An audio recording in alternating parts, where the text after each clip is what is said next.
தற்போது அண்மை செய்தி. மதுரை மீனாட்சி அம்மன் கோவில் சொத்து விவரங்களை தாக்கல் செய்ய ஹைகோர்ட் கிளை உத்தரவு பிறப்பித்திருக்கிறது. அண்மை செய்தியாக பார்த்துக் கொண்டிருக்கிறோம். இது தொடர்பான மேலதிக விரிவான விவரங்களுக்கு செய்தியாளர் ரஃபீக் ராஜா இணைகிறார். ரஃபீக் ராஜா, விவரங்கள். நிச்சயமாக திருத்தொண்டர்கள் சபையினுடைய அறங்காவலர் உயர்நீதிமன்ற மதுரை கிளையில் ஒரு பொதுநல வழக்கினை தாக்கல் செய்திருந்தார்.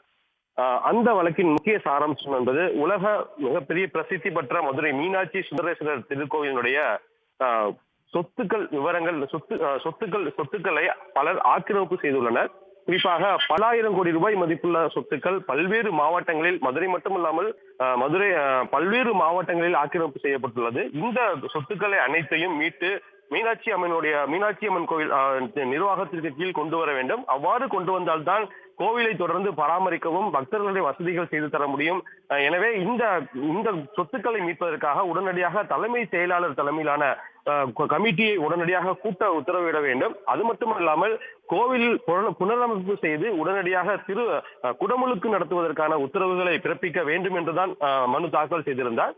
இந்த மனு நீதிபதி அனிதா சுமத் மற்றும் குமரப்பன் ஆகியோர் அடங்கிய அமர்வு முன் சற்று முன்பாக விசாரணைக்கு வந்தது. விசாரணையின் போது இந்து சமய அறநிலைத்துறை தரப்பில் பதிலறிக்கை தாக்கல் செய்யப்பட்டது. அந்த பதிலறிக்கையில் தொடர்ந்து சொத்துக்களை மீட்பதற்கான கமிட்டிகள் அமைக்கப்பட்டுள்ளது, கண்காணிக்கப்பட்டு சொத்துக்கள் மீட்பதற்கான அனைத்து நடவடிக்கைகளும் எடுக்கப்பட்டு வருகிறது என தெரிவிக்கப்பட்டது.